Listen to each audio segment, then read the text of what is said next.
Hello friends, myself Chetan Thakur. Today we learn standard 11th English medium. So now let's understand topic some fact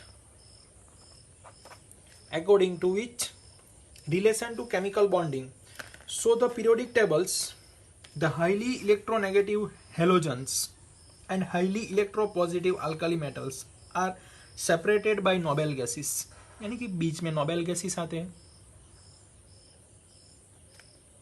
उसके साथ non metals आते हैं.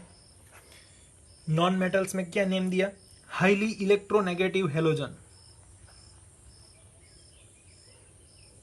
Clear? Highly electronegative halogen and electropositive metalloids या फिर alkali metals. Alkali metals are highly electropositive parts. So electropositive parts highly is considered as a. So ये दो parts में और बीच में क्या आते हैं? Noble gases. तो ये दोनों क्या करते हैं? नोबेल गैसेस जैसा स्टेट लेने की ट्राई करते हैं किसी भी तरह के. तो formation of negative ions from the halogen atom and positive ion from the alkali metals is associate with gain और lose of electron and by respective atoms. यानी कि क्या करेंगे? एटम को गेन या फिर लूज इलेक्ट्रॉन करेंगे. Clear? Third point, the negative and positive ions thus form stable noble gases electronic configuration. The noble gases for helium which have doublet of electron and particularly stable outer shell of 8 octets. Clear? Neon भी octet करता है, helium भी octet करता है. तो ये ion exchange करके यानी कि इलेक्ट्रॉन डोनेट करते या इलेक्ट्रॉन गेन करके नोबेल गैसेस जैसा कॉन्फ़िगरेशन लेने की ट्राई करते हैं. तो ये बात हुई आपकी. The negative and positive ions are stabilize by electrostatic attraction. इसके बीच में जो फोर्स होगा इलेक्ट्रोवैलेंट बॉन्ड भी बोल सकते हो या फिर इलेक्ट्रोस्टैटिक फॉर्मेशन भी बोल सकते हो. तो अंडरस्टैंड करते हैं. फर्स्ट लेते हैं sodium.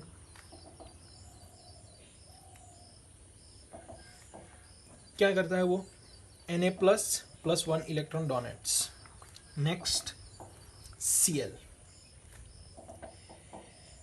Cl plus electron minus two have Cl minus. देखते हैं सोडियम के जो पास है, सोडियम के पास क्या होगा? सोडियम के पास क्या होगा? तो उसके जो लास्ट वैलेंस हमने देखी वो क्या है? 3s1 है. 3s1 वो यहाँ पे लिखते हैं, वो जीरो कर देगा. तो किसके जैसी इलेक्ट्रॉनिक कॉन्फ़िगरेशन हो जाएगी? नियॉन जैसी हो जाएगी. 10 इलेक्ट्रॉन हो जाएंगे इसलिए. सो यहाँ पे नियॉन जैसी बनाने के लिए एक्स्ट्रा क्या है उसके पास? 3s1 ऑर्बिटल्स है, 1 इलेक्ट्रॉन है. वो लूज करके क्या बनेगा? Na+ करके नियॉन जैसी इलेक्ट्रॉनिक कॉन्फ़िगरेशन. यानी कि यहाँ पे अभी फैक्ट में बात की ना हमने कि इलेक्ट्रॉन गेन करते या फिर एक्सेप्ट करके या फिर डोनेट करके वो क्या करेंगे? स्टेबल नोबेल गैसेस जैसा कॉन्फ़िगरेशन लेने की ट्राई करेंगे. तो उसका नोबेल गैसेस जैसा कॉन्फ़िगरेशन आ गया. उसी तरीके से यहाँ पे लिखते हैं. तो यहाँ पे देखा हमने 3s2 3p5. तो ओनली इतना ही लिखते हैं क्योंकि बाकी तो इनर सेल में हमने कंसिडर कर लिया है. तो नियॉन जैसी बनाने के लिए उसके पास कितने ज़्यादा है ये बात है. क्लियर है ना? नियॉन से इतना ज़्यादा है ऐसा भी बोल सकते हो आप. ये नियॉन तक तो सेम ही है ना. नियॉन के पास 10 इलेक्ट्रॉन है, +1 11 ये हो गया. नियॉन के पास कितने हैं? 10 प्लस उसमें 7 लिखे तो ये हो गया. तो ये क्या करेगा फिर? यहाँ पे 3s2 3p6 कर देगा. 1 इलेक्ट्रॉन एक्सेप्ट किया है उसने. तो किसके जैसा हो जाएगा वो? आर्गॉन जैसा हो जाएगा. नियॉन प्लस कितने इलेक्ट्रॉन है? 8. 10 + 8 इसलिए नियॉन +8 लिखा है. तो किसके जैसा बन गया वो? 18 इलेक्ट्रॉन यानी कि आर्गन जैसा हो गया. Is a noble gases. So फिर से स्टेबल हो गया. Clear? Similarly we have to understand CaF2 formation देखेंगे हम. तो CaF2 फॉर्मेशन में क्या देखना है हमें कि Ca कैल्शियम है. वो कैल्शियम क्या करता है? 2 इलेक्ट्रॉन को एक्सेप्ट करता है. 2 इलेक्ट्रॉन को क्या करता है? वो डोनेट करता है. तो 2 इलेक्ट्रॉन डोनेट करके क्या करेगा वो? 2 इलेक्ट्रॉन डोनेट करने के बाद 2 इलेक्ट्रॉन डोनेट करने के बाद उसका जो कॉन्फ़िगरेशन होगा वो Ca+2 इलेक्ट्रॉन माइनस, इस तरह से हो जाएगा। अब जो फ्लोरीन है, फ्लोरीन क्या करेगा कि फ्लोरीन को 2 इलेक्ट्रॉन, बट 1 इलेक्ट्रॉन, फ्लोरीन का जो कॉन्फ़िगरेशन हम देखेंगे तो उसको 1 ही इलेक्ट्रॉन चाहिए। सो कितने फ्लोरीन्स यहाँ पे यूज होंगे? 2 फ्लोरीन कैन बी यूज। सो यहाँ पे जो फ्लोरीन यूज होंगे वो 2 फ्लोरीन यूज होंगे। सो फर्स्ट क्लोरीन इस तरह से होगा, F माइनस हो जाएगा। जैसे कि ये Ca है, तो Ca तो क्या करेगा? 2 इलेक्ट्रॉन शेयर करेगा, बट एक फ्लोरीन तो क्या करेगा? एक ही फ्लोरीन अटैच हो पाएगा। तो इसलिए 2 इलेक्ट्रॉन है तो उसके लिए क्या करेंगे? 2 फ्लोरीन अटैच हो जाएंगे Ca के साथ और CaF2 फॉर्मेशन क्रिएट करेंगे। और ऐसा करेंगे तो क्या होगा? पर्टिकुलर फ्लोरीन को तो एक ही इलेक्ट्रॉन चाहिए, तो Ca से एक इलेक्ट्रॉन लेगा, ये स्टेबल हो गया। दूसरा फ्लोरीन Ca से एक इलेक्ट्रॉन लेगा तो वो स्टेबल हो गया। तो इस तरह से वो उसके नोबेल गैसेस कॉन्फ़िगरेशन बनाने की ट्राई करेंगे। The bond form result from electrostatic attraction between positive and negative ions and electrovalent bond. Electrovalence is equal to number of unit charge of the ion. अगर उसका देखेंगे यूनिट चार्ज तो Ca क्या है? +2 है, -2 है, बट दोनों के चार्ज कैसे हो जाएंगे? न्यूट्रल हो जाएंगे, क्योंकि Ca +2 है, एक फ्लोरीन है उसका -1 है, बट यहाँ पे 2 फ्लोरीन है इसलिए -2 होगा, तो 2 फ्लोरीन की वजह से ये हो गया। तो इस तरह से वो उसका नेट न्यूक्लियर नेट उसका आयनिक चार्ज क्या हो जाएगा? न्यूट्रल हो जाएगा। और ये जो बॉन्ड बनता है वो कौन सा बॉन्ड क्रिएट होगा? Which type of bond? Electrovalent bond. Electron gain और एक्सेप्ट करके क्रिएट करते हैं वो इलेक्ट्रोवैलेंट बॉन्ड हो जाएंगे। तो ये जो प्रोसेस दी थी वो क्रेसोल ने दी थी। Provide basic modern concept and formation by the electron transfer और the formation of ionic crystallizing compound. Electron transfer और इलेक्ट्रॉन गैनिंग। क्लियर? एक दूसरा एक स्मॉल टॉपिक है वो समझ लेते हैं, ऑक्टेट रूल्स। ऑक्टेट रूल क्या है वो? तो उन्होंने 1960 में डेवलप की थी इलेक्ट्रॉन थियोरी, यानी कि और chemical bondings, electronics theory of chemical bonding. According to this, atom can combine either by transfer of valence electron one or atom to another atom or by sharing. So octet rule यानी कि क्या? तो जो atom है वो क्या कर सकते हैं? इलेक्ट्रॉन को शेयर करके बॉन्ड बना सकते हैं, फर्स्ट पोजीशन, फर्स्ट ऑप्शन। और सेकंड, लूज और gain of electron by respect to one atom to another atom, by respect to one atom to another atom. So एक बात आपको समझनी है, इलेक्ट्रॉन शेयर और अ लूज ऑफ शेयर और अ loose और अ गेन, यानी कि उसके पास 2 ऑप्शन है, इलेक्ट्रॉन शेयर कर सकता है या फिर लूज और गेन इलेक्ट्रॉन करके वो कंप्लीट कर सकता है। तो हमने जो आगे देखा वो लूज और ये तो हो गया, लूज और गेन इलेक्ट्रॉन का तो हमने सीख लिया। तो उसमें कौन सा बॉन्ड बनता है जब इलेक्ट्रॉन लूज और गेन करेंगे? तब which type of bond are present और which type of bond are formed? Electrovalent bond और ionic bond can be form. अब बात करते हैं शेयरिंग की। जब इलेक्ट्रॉन शेयर करते हैं तो आप सीख के आए हो which type of bond are formed? Covalent bond can be created. So किस तरह से कोवैलेंट बॉन्ड क्रिएट होता है वो? तो ये जो था वो उन्होंने, एक यहाँ पे खत्म हो गया। अब नेक्स्ट साइंटिस्ट का नेम है लैंगमुरियर्स। लैंगमुरियर किसको रिफाइन किया, किसको फॉलो किया? लिविस को फॉलो किया। लिविस ने जो स्टेटमेंट दिया था उसको फॉलो किया लैंगमुरियर ने, और उन्होंने कोवैलेंट बॉन्ड के बारे में इंफॉर्मेशन दी। Idea about stationary cubical arrangement of the octet and introducing the covalent bond, यानी कि लिविस ने जो क्यूब वाला स्ट्रक्चर दिया था उसको, ये पॉइंट को उसने फोकस किया, स्टडी किया, आगे एक्सपेरिमेंट किया लैंगमुरियर ने, और लुइस को रेफरेंस लेके उन्होंने कोवैलेंट बॉन्ड का नया फॉर्म हमें इंट्रोड्यूस किया। तो इसलिए ये जो थियरी है उसको ऐसा भी बोला जाता है, Lewis Langmuir theory can be understood by consider formation of chlorine molecules. जो Cl2 बॉन्ड कैसे क्रिएट होता है वो समझते हैं हम लिविस लैंगमुरियर अकॉर्डिंग टू थियरी से। The Cl atom having electronic configuration, Cl atom का इलेक्ट्रॉनिक कॉन्फ़िगरेशन हम जानते हैं नियॉन जैसा ही आएगा। इट मीन्स ये जो लिखता है वो भी आपको समझ में आ जाएगा। नियॉन लिखा है उसका मीनिंग क्या है, क्या समझना है आपको, 1s2 2s2 2p6 3 + 2 8 + 2 10, ये तो आपको पता है ना। उसके नियॉन के बाद क्या लिखते हैं हम, नियॉन से आर्गन तक नियॉन लिखते हैं, आर्गन से आगे लिखेंगे तो आर्गन से जेनॉन के बीच में आर्गन लिखेंगे, 18 होगा तब, यानी कि 20 लिखना हो तो हम क्या लिख देंगे, आर्गन लिख देंगे, यानी कि 20 कॉन्फ़िगरेशन आ गई, प्लस 2 इलेक्ट्रॉन्स के लिए ऑर्बिटल्स लिख देंगे। तो ये नहीं लिखना पड़े उसकी जगह पे क्या लिखते हैं हम, नियॉन लिखते हैं। उसके बाद 10 के बाद उसके पास तो कितने हैं, neon 3s2 3p5 complete. So 1 electron short to argon configuration, क्योंकि आर्गन का कॉन्फ़िगरेशन कितना है 18। इट मीन्स ये जो कह रहे हैं वो क्या आपको समझाने की ट्राई कर रहे हैं कि जो भी एटम होगा वो हमने पहले ही देखा है क्या करेंगे, एनर्जी लूज करके वो क्या ट्राई करने की ट्राई करेंगे, एनर्जी लूज करके या फिर इलेक्ट्रॉन एक्सेप्ट करते, इलेक्ट्रॉन डोनेट करके वो स्टेबिलिटी की फाइंड करेंगे, नियॉन के फॉर्म में, आर्गन के फॉर्म में स्टेबिलिटी फाइंड करेंगे। तो वही यहाँ पे बोल रहे हैं कि क्लोरीन को आर्गन जैसा स्टेबल बनना हो तो एक इलेक्ट्रॉन कम पड़ रहा है, तो वो क्या करेंगे, कंबाइन करेंगे।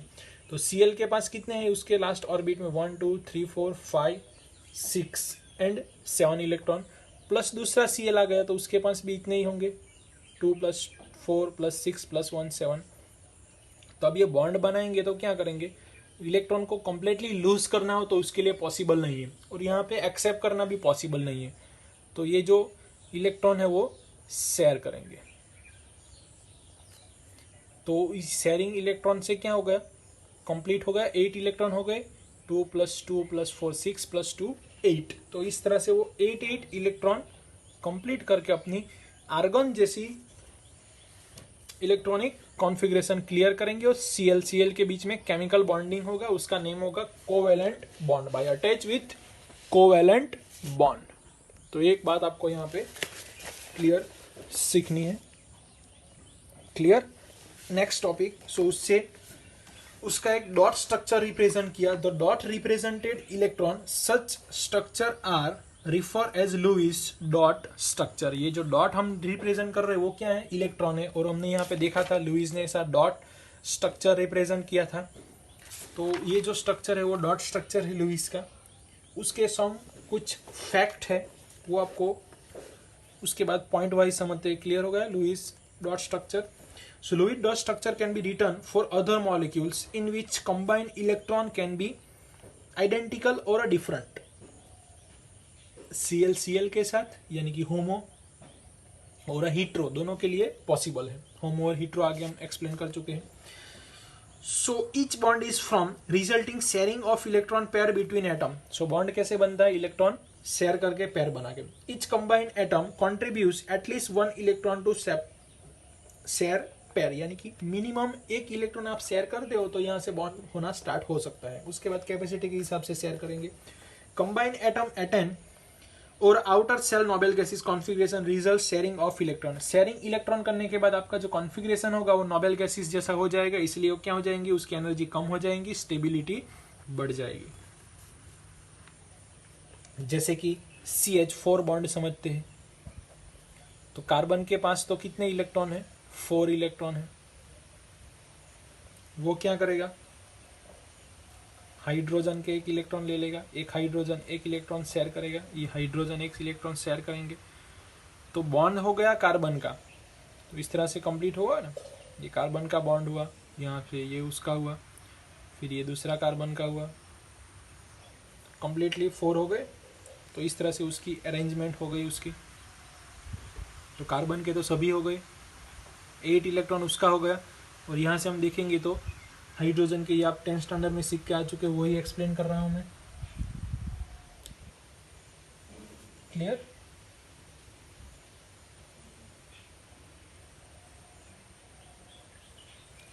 Next, when the two atoms share one electron pair, they say to be joined by single covalent bond.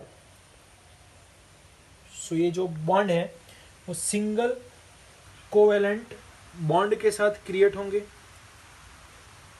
In many compound से वो मल्टीपल बॉन्ड, यानी कि ये जो 2 इलेक्ट्रॉन है तो क्या बनेगा, सिंगल इलेक्ट्रॉन बॉन्ड होगा। ये आपको समझना है, 2 इलेक्ट्रॉन शेयर किए तो जो बॉन्ड बन रहा है वो किस टाइप का बॉन्ड बनेगा, सिंगल बॉन्ड बनेगा। Clear? So more than 2 atoms can be share, so is a consist as a more than 2 atoms, more than 2 electron combine. तो किस तरह से होंगे तो वो भी समझ लेते हैं एक बार। तो जैसे कि हम बात कर रहे हैं आपको CO2 में पता है आपको डबल बॉन्ड आता है, तो कैसे आता है, तो कार्बन के पास कितने हैं, 4 इलेक्ट्रॉन है। क्लियर? कार्बन के पास 4 इलेक्ट्रॉन है, वो ऑक्सीजन के साथ कंबाइन होकर इस तरह से डबल बॉन्ड बनाता है, CO2। तो कार्बन तो 4 इलेक्ट्रॉन शेयर कर देता है, बट यहाँ पे ऑक्सीजन के पास कितने चाहिए, उसको 2 चाहिए, तो एक्स्ट्रा ज्यादा बचती है। कैसे लिखा है तो समझते हैं, तो समझाता हूं आपको। देखो कि यहाँ पे कार्बन है, तो कार्बन के पास तो कितने इलेक्ट्रॉन थे, 4 इलेक्ट्रॉन थे। तो इस तरह से कार्बन के इलेक्ट्रॉन लिखे हमने। वो यहाँ पे क्रॉस तो मैंने आपको समझाने के लिखे है, आपको अगर एग्जाम में थियरी आए तो डॉट ही लिखना है, तो दोनों के आपको सेपरेट दिख सके इसलिए आपको समझाया है। अब हम डॉट से ही रिप्रेजेंट करेंगे, क्योंकि डॉट स्ट्रक्चर का नेम ही डॉट स्ट्रक्चर है, तो काफी इलेक्ट्रॉन, जो सारे इलेक्ट्रॉन है वो डॉट से ही रिप्रेजेंटेड होंगे। तो कार्बन हो गया, ऑक्सीजन यहाँ पे ड्रॉ किया हमने। ऑक्सीजन के पास कितने हैं, फर्स्ट ऑर्बिट में 2 है, उसके बाद 6 है, तो ये 4 इलेक्ट्रॉन लिखे हमने, 5 और 6 यहाँ पे लिख दिए। तो समझ में आया, 4 इलेक्ट्रॉन ये जो लिखे है ना, वो 4 इलेक्ट्रॉन यहाँ पे, यानी कि वो क्या है, बिना शेयर किए हुए बचे हुए इलेक्ट्रॉन है। उसके बाद दूसरा ऑक्सीजन आ गया, उन्होंने शेयर किया, बट उसके पास भी 4 इलेक्ट्रॉन तो होंगे ही ना। तो ये जो मैंने बॉक्स किया है वो क्या है, बिना शेयर किए इलेक्ट्रॉन उसके पास है, क्योंकि उसके पास 6 इलेक्ट्रॉन थे, उन्होंने तो 2 ही इलेक्ट्रॉन दिए और कार्बन ने तो 4 शेयर कर दिए। तो यहाँ पे 2 इलेक्ट्रॉन शेयर हुए, दोनों कार्बन के 2 ऑक्सीजन के 2, कार्बन के 2 ऑक्सीजन के 2। तो कौन सा बॉन्ड हुआ उसके बीच में, 2 इलेक्ट्रॉन, यानी कि सिंगल बॉन्ड। 4 इलेक्ट्रॉन्स, 1 2 3 4 इलेक्ट्रॉन्स, यानी कि डबल बॉन्ड। उसी तरीके से ट्रिपल बॉन्ड भी देखा है हमने, नाइट्रोजन ट्रिपल बॉन्ड, और हम 10th स्टैंडर्ड में सीख के आए हैं इथाइन स्ट्रक्चर, C2H2, यानी कि C ट्रिपल बॉन्ड CH। तो ये अब आपको समझ में आ गया होगा। यहाँ से क्या होगा, कार्बन जो अपने हैं, हाइड्रोजन तो एक ही शेयर कर पाएगा, तो हाइड्रोजन एक शेयर कर देगा, हाइड्रोजन एक शेयर कर देगा, बट कार्बन कितने शेयर करेंगे। So carbon is a share by 3 electron, यानी कि जो कार्बन के पास 4 इलेक्ट्रॉन है वो 3 इलेक्ट्रॉन यहाँ पे डालेगा और 1 इलेक्ट्रॉन हाइड्रोजन के पास डालेगा। तो इस तरह से वो ट्रिपल बॉन्ड कॉन्फ़िगरेशन क्रिएट करेगा। कार्बन 3 बॉन्ड शेयर करेंगे और एक बॉन्ड हाइड्रोजन के साथ शेयर कर देगा, तो हाइड्रोजन की कंप्लीट हो जाएगी। तो इस तरह से वो यहाँ पे ट्रिपल बॉन्ड का स्ट्रक्चर कंप्लीट होता है। तो नेक्स्ट क्लियर हुआ उतना। So Lewis represented simple molecule Lewis structure. So ये आपको, I hope you can understand. So practice, revise this video, अच्छी तरह से एक बार अंडरस्टैंड कर लो। उसके बाद टेक्स्ट बुक में भी आपको कंपलसरी पढ़ना है हर एक सेंटेंस, क्योंकि आप वीडियो देखने के बाद आप समझ जाते हो, बट थियरी प्रिपेयर आपको करनी है टेक्स्ट बुक में से, तो टेक्स्ट बुक को भी आपको रिफर करना है ये वीडियो कंप्लीट होने के बाद। तो टेक्स्ट बुक को भी एक बार पढ़ लो, वीडियो एक से ज़्यादा बार देखो, नहीं समझ में आ रहा है तो उसके बाद कंप्लीट करो, बट ठीक से सारे टॉपिक समझ में आने चाहिए। Thank you friends.